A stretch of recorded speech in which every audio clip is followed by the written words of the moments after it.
Hello everyone. ये video उनके नाम जिनके एग्ज़ाम आने वाले हैं या एग्ज़ाम स्टार्ट हो गए हैं।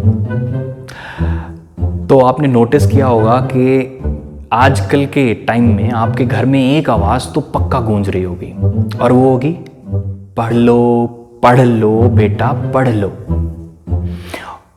और फिर हद तब हो जाती है जब एक काम वाली भी आके आपसे पोलाइटली बोलती है कि भैया कल एग्ज़ाम है ना, पढ़ लो।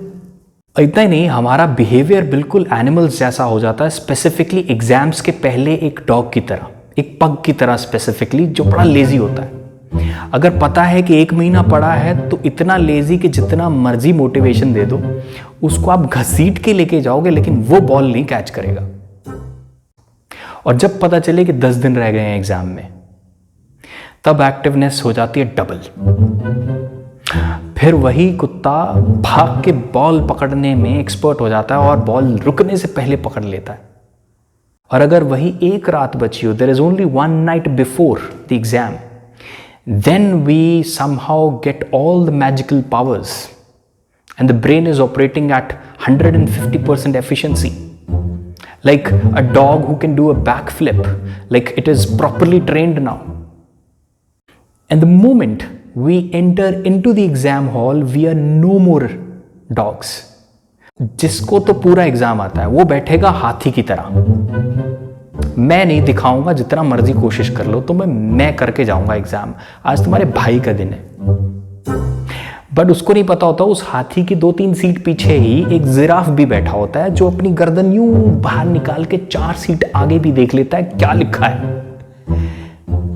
और उस हाथी के 1-2 सीट आगे ही एक और बैठा होता है जो योगा कभी जिंदगी में नहीं किया, लेकिन अपनी गर्दन पूरी आउल की तरह यूं घुमा लेता है, पूरा 360।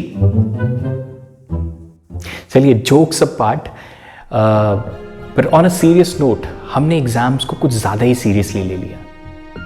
सिंसियरली लेते तो ज्यादा अच्छा था, लेकिन हमने कुछ ज्यादा ही सीरियसली ले लिया। आप भले कितने भी एक्सपर्ट हो जाएं, लेकिन आपके एग्जाम्स नहीं रुकते और गारंटी नहीं होती कभी भी कि आप हमेशा अच्छे मार्क्स से ही पास होंगे या पास भी होंगे। कोई गारंटी नहीं होती कि आप फेल नहीं होंगे।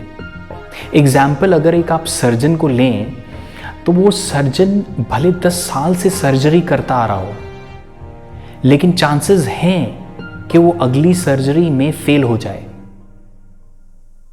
एक क्रिकेटर जितने मर्जी सालों का एक्सपीरियंस हो, उसके पूरे चांसेस हैं कि अगले मैच पे 0 पे आउट हो।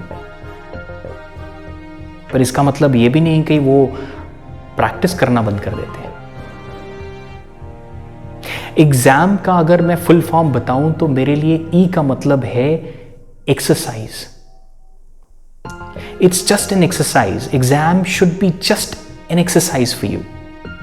अब चैलेंज कहां आता है, क्यों हमें एग्जाम में चीजें याद नहीं आती? उसका कारण यह है कि हम थ्रू आउट द सेमेस्टर या ईयर सिर्फ बुक्स पढ़ते हैं, इंफॉर्मेशन कलेक्ट करते हैं, लेकिन एग्जाम में हमें वही रिकलेक्ट करके उसे लिखना होता है। We need to express that, जो कि हम पूरे साल में नहीं करते। तो E stands for exercise. You should exercise every day. You should at least write answer to 1 or 2 questions. X stands for X-ray.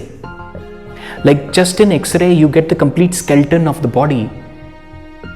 Rather than cramming, आपको उसको रट्टा मारने के बजाय उस चैप्टर, उस कंसेप्ट को इतने अच्छे से समझें कि आप उसको कभी भूल ही ना पाए। So X stands for X-ray. Her topic का अच्छे से एक्सरे करो।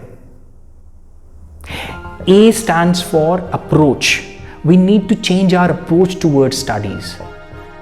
हमें अपनी अप्रोच चेंज करनी होगी, क्योंकि क्लासरूम से लेके घर तक हर जगह पे अप्रोच पढ़ाई की सिर्फ एक बोरिंग अप्रोच है।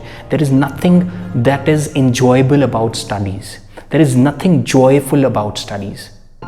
कुछ भी joyful, कुछ भी मजेदार नहीं है। देखिए, क्लास में एक टीचर की रिस्पॉन्सिबिलिटी है सब्जेक्ट को इंटरेस्टिंग बनाना, लेकिन घर पर रिवीजन करते हुए आपकी रिस्पॉन्सिबिलिटी है उसको इंटरेस्टिंग वे में रिवाइज करना।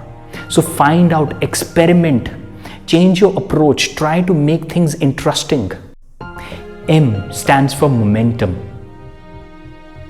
You know the biggest reason for the failure जो हम लोग एक कंसिस्टेंसी नहीं ला पाते हैं लाइफ में, उसका कारण ये है कि हमारे अंदर एक मोमेंटम नहीं बना पाते हैं हम।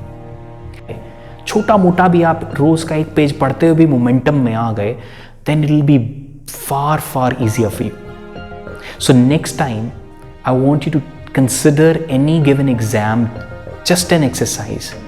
Do an X-ray of the complete concept. Change your approach. And M, the most important, get into momentum, get into action. I am sure that no matter what exam life gives you, you will succeed. So best of luck from my side.